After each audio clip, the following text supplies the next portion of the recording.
22 में उत्तर प्रदेश हारने के बाद योगी जी की राजनीति खत्म होने वाली है, मोदी जी की राजनीति तो खत्म होने वाली नहीं है। मैं कह रहा हूं बाबा रामदेव अगर देशभक्त हैं तो मुसलमान को मत दें, हिंदुओं को 100 रुपये लीटर सरसों का तेल दे दें। होगा उत्तर प्रदेश में चुनाव के बाद नेतृत्व परिवर्तन होना निश्चित है, यदि नहीं हुआ तो फिर 2 टुकड़े में बंटना भी निश्चित किया जाए। लेकिन एक तबका है जो योगी जी को रोकने के लिए मोदी जी का चेहरा इस्तेमाल करना चाहता है कि इस बार चुनाव विकास के मुद्दे पर होगा, तो समझ लीजिए कि आने वाले चुनाव में वो दल बदलने वाले हैं कि वो हराओ और जिताओ जो 2 खेमा है उसमें से एक खेमे में मुसलमान पूरी तरह से खड़ा। बिल्कुल एंटी योगी हवा चल रही है। भारतीय जनता पार्टी का सुपरा साफ होने वाला है। उत्तर प्रदेश में कोई बाबा रामदेव ने ऐसा सरसों तेल नहीं निकाला कि ये केवल हिंदुओं को 100 रुपये लीटर मिल जाए। अगर ऐसा बाबा रामदेव करते तो मैं तो कहता हूं कि उनको मैं देशभक्ति का मैं अब सर्टिफिकेट दूंगा, वो तो बहुत बांट लिए। इस समय देश में जो सबसे बड़ा मुद्दा है वो है बेरोजगारी और महंगाई। देखा जा सकता है कि पिछले कई महीनों से जो है महंगाई चरम सीमा पर देखी जा रही है। हालांकि ये माना जाता है कि जब जब जो है चुनाव आना होता है उस समय महंगाई का एक अलग ही रूप देखने को मिलता है। किसी ने ठीक ही कहा है, ऐसा नियम बना दो दाता छुए न लोग बुराई को, और भ्रष्टाचार को कम कर दो और कम कर दो महंगाई को, कम कर दो महंगाई को। तो महंगाई को लेकर के आज हम बातचीत करने वाले हैं और साथ ही साथ उत्तर प्रदेश के चुनाव को लेकर के जिस तरीके से सियासत गरमाई हुई है उसको लेकर के भी आज हम बातचीत करने वाले हैं। और मुस्लिम तबका जो है एक बड़ा वर्ग जो है उत्तर प्रदेश में आने वाले चुनाव को लेकर के किसके साथ जो है मिल करके काम करने की तैयारी कर रहा है।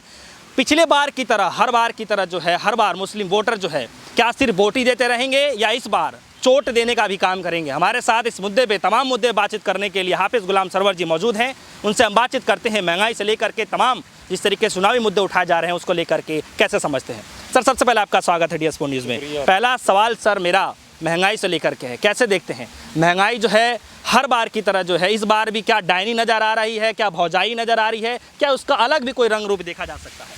देखिए, महंगाई निसंदेह एक बहुत बड़ा मुद्दा है और महंगाई इसलिए बड़ा मुद्दा अब और माना जाएगा कि पिछले 1.5 वर्षों से 2 वर्षों से देश की मौजूदा केंद्र की सरकार और कुछ राज्य के सरकारों के मुखिया के द्वारा कुछ ऐसे निर्णय लिए गए हैं कि लगभग 2 वर्षों से देश में अस्थिरता, बेचैनी, आंदोलन इत्यादि में पूरा देश उलझा रहा।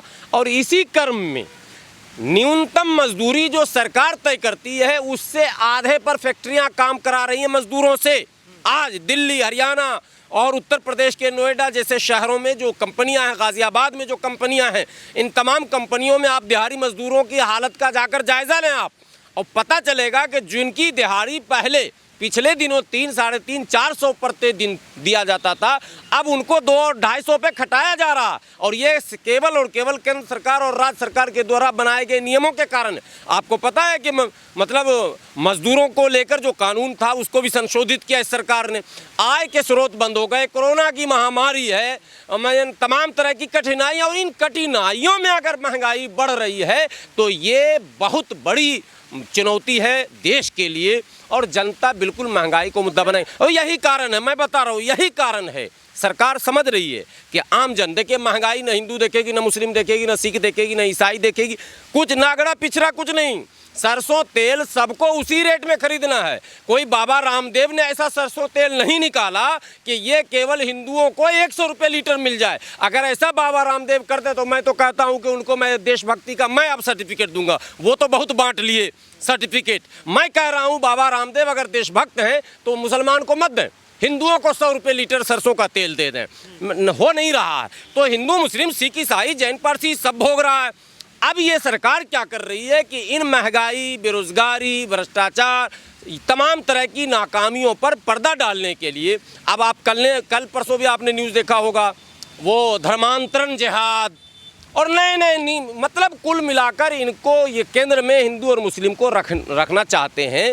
चुनाव भी योगी जी और मोदी जी चाहते हैं कि चुनाव जो उत्तर प्रदेश में हो वो महंगाई, बेरोजगारी, भ्रष्टाचार के मुद्दे पर नहीं हो, अशिक्षा के मुद्दे पर नहीं हो, बल्कि हिंदू और मुसलमान के मुद्दे पर हो। नहीं, देखिए इसको मैं थोड़ा ठीक कर देता हूं। उनके एक मंत्री है, उनके एक नेता का जो है कहना है कि जो है इस बार का जो चुनाव होगा यानी कि जो उत्तर प्रदेश के जो प्रदेश अध्यक्ष हैं स्वतंत्र देव सिंह जी, उनका ये साफ तौर पे कहना है कि इस बार जो चुनाव किया जाएगा वो जो है विकास के नाम पे किया जाएगा। तो कैसे मतलब वो दल बदलेंगे, वो इशारा है। अगर कोई भारतीय जनता पार्टी का नेता ये बयान देता है ईमानदारी से कि इस बार चुनाव विकास के मुद्दे पर होगा, तो समझ लीजिए कि आने वाले चुनाव में वो दल बदलने वाले हैं। भारतीय जनता पार्टी में वही लोग माने टिके रहेंगे जो किसी भी कीमत पर विकास को, किसी भी कीमत पर महंगाई को, किसी भी कीमत पर शिक्षा को, स्वास्थ्य को मुद्दा बनने ही नहीं देंगे। वो हमेशा धार्मिक उन्माद,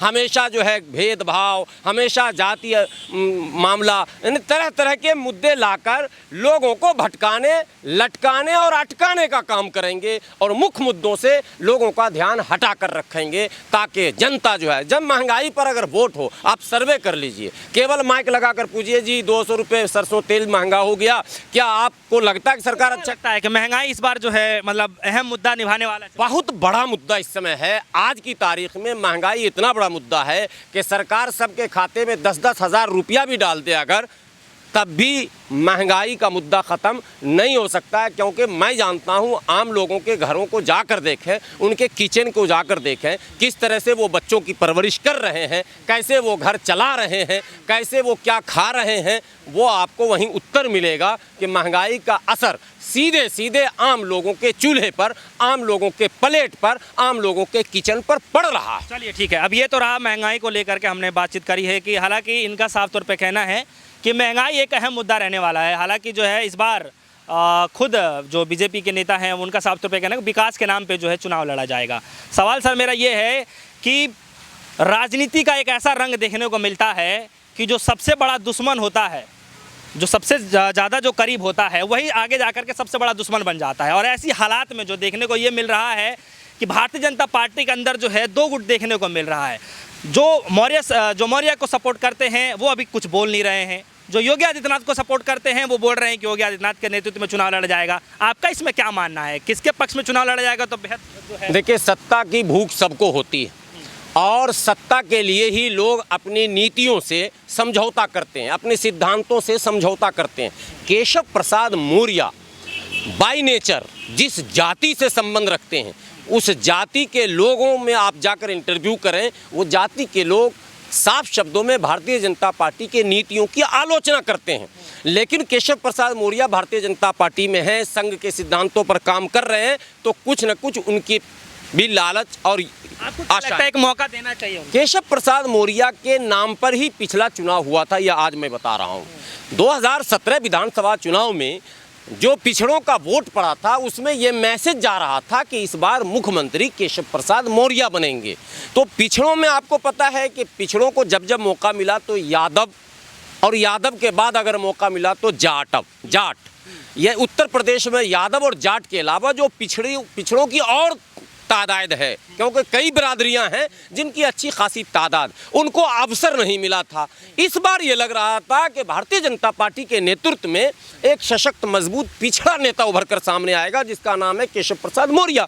लेकिन जब चुनाव संपन्न हो गए और चुनाव संपन्न होने के बाद जब सरकार बनाने की बात आई, तो अचानक, मतलब किसी के समझिए गुमान में ये बात नहीं थी, और योगी आदित्यनाथ जी को मुख्यमंत्री बना दिया गया। अब बगावत की वहाँ पर स्थिति थी नहीं, चूँकि समर्थन बड़ा मिल गया था, सीटें बहुत मिल गई थी, और बगावत के लिए आपको पता है कि वो सीटें चाहिए, दल बदल अधिनियम का तलवार लटक जाता है। ऐसी परिस्थिति में केशव प्रसाद मौर्य को उप मुख्यमंत्री बनाकर मैनेज किया गया। लेकिन अब अवसर मिला है, चुनाव आ रहा है, तो अंदर खाने ये खबर है कि जो भी प्रभारी जा रहे हैं, चाहे वो BL संतोष जाएँ या राधा मोहन सिंह जाएँ, वो सब लोगों को यही कहा जा रहा है कि मुख्यमंत्री बदलना होगा आपको। आपको क्या लगता है? मुझे ये लगता है कि इस पर संगठन अभी तैयार नहीं होगी। संगठन अंदर खाने एक एक लोगों को समझाएगी कि चुनाव बाद हम नेतृत्व बदलेंगे, अभी ऐलान नहीं करेंगे। क्योंकि अभी अगर ऐलान हो गया तो योगी जी के जो गुट के विधायक हैं वो बगावत कर देंगे, ऐलान नहीं हुआ, अड़ गए तो ये बगावत कर देंगे। दोनों को मैनेज करने के लिए 1 to 1 बातें की जाएंगी। केशव प्रसाद मौर्य से बंद कमरे में ये तमाम प्रभारी, जो प्रभारी महासचिव हैं, ये बात कर रहे हैं कि आपको ही बनाएंगे, लेकिन ये बात अभी नहीं बताएंगे। जैसे कई वर्षों तक कहा गया था कि मंदिर वहीं बनाएंगे, तारीख नहीं बताएंगे, तो इनको तो एक अनुभव है, वो उसी अनुभव का अब इस्तेमाल संगठन पर कर रहे हैं कि मुख्यमंत्री तुम्हें बनाएंगे लेकिन अभी लोगों को नहीं बताएंगे और चुनाव बाद फिर हम रंग बदलेंगे। और यही होगा उत्तर प्रदेश में चुनाव के बाद नेतृत्व परिवर्तन होना निश्चित है, यदि नहीं हुआ तो फिर दो टुकड़े में बंटना भी निश्चित है। ठीक है, अब ऐसी हालात में जो है मुस्लिम कम्युनिटी का अगर बातचीत किया जाए तो आपको क्या लगता है, क्योंकि आप जो है बड़े करीबी से उत्तर प्रदेश को देखते हैं, बिहार को भी देखते हैं, तो ऐसे पूरे हालात जो है, पूरे माहौल को जो देखा जा रहा है, बताया ये भी जा रहा है कि आने वाले चुनाव में जो है बीजेपी ये भी हो सकता है कि मुस्लिम कैंडिडेटों को भी उतारे, तो क्या लगता है कि एक बड़ा तबका जो है मुस्लिम वर्ग का वो जो है इस बार वोट देगा या चोट करने वाला है, किस स्थिति में? बंगाल और आसाम में भी मुसलमान को भारतीय जनता पार्टी ने टिकट दिया था, परिणाम आपके सामने है। इससे पहले बिहार में भी इस फार्मूले को आजमाया गया, परिणाम वही आया जो जिसकी उम्मीद भारतीय जनता पार्टी करती है। देखिए, मुसलमान पिछले कई वर्षों से भाजपा हराओ और जिताओ के मकर जाल में फंसा हुआ है और हम लोग सदैव मुस्लिम कम्युनिटी से ये अपील करते हैं कि आपका इशू अमुक पार्टी को हराओ और अमुक पार्टी को जिताओ नहीं होना चाहिए। आपका इशू महंगाई, बेरोजगारी, भ्रष्टाचार, शिक्षा, रोजगार, स्वास्थ्य, ये मुद्दा होना चाहिए और सोशल एम्पावरमेंट, पॉलिटिकल हिस्सेदारी, ये भी मुद्दा आपका होना चाहिए। लेकिन दुर्भाग्य से देश में ऐसी परिस्थितियां बना दी गई हैं कि जब भी वोट पड़ता है तो मुद्दे गौण हो जाते हैं। एक तबका है भाजपा जिताओ और एक तबका हो जाता है भाजपा हराओ, जो कि आपने पश्चिम बंगाल में भी देखा, बिहार में भी देखा उदाहरण स्वरूप, और दिल्ली के विधानसभा चुनाव में भी। आप लोग पत्रकार हैं, सब जगह कवर करते हैं, आपको पता, आपने देखा होगा। तो यह हराओ जिताओ के बीच जो दो गिरोह तैयार होते हैं, मुसलमान हराओ गिरोह का माने प्रमुख सदस्य बन जाता है। मैं उत्तर प्रदेश के मुसलमानों से अपील करूंगा कि एग्रेसिव होने की आवश्यकता नहीं है। हराओ या जिताओ ये एक अलग मुद्दा है, लेकिन तमाम नेताओं से पहले ये तो कहलवाओ कि क्या रोज़ी रोटी, पढ़ाई लिखाई, दवाई, जिस मामले में हम मुख्यधारा से कटे हैं, हमारे विषय में आपके पास कोई योजना, कोई प्लान है क्या? और जो सांप्रदायिक सोच पनप रहा, तेज़ी से बढ़ रहा है, जो देश के लिए सही नहीं है, क्या उस पर लगाम लगाने की सरकार की कोई पॉलिसी, किसी दल की कोई पॉलिसी, किसी नेता की कोई पॉलिसी है या नहीं है? इन सब मुद्दों पर वोट मुसलमान अगर दे तो ज़्यादा बेहतर है। लेकिन अप टू नाउ, आज की डेट तक मैं ये कह सकता हूँ कि वो हराओ और जिताओ जो दो खेमा है, उसमें से एक खेमे में मुसलमान पूरी तरह से खड़ा दिख रहा है। लेकिन एक बयान अभी हाल ही में ये आया है, यूपी के जो यूपी उपाध्यक्ष जो हैं वो ये बोल रहे हैं साफ तौर पे कि चुनाव में जीतने के लिए जो है मोदी का नाम ही काफ़ी है। क्या अब लगता है कि मोदी ब्रांड जो है अभी भी बरकरार है? नहीं, वो बोल रहे हैं तो उनको मुबारक हो और वो लाएं, देखा जाना चाहिए।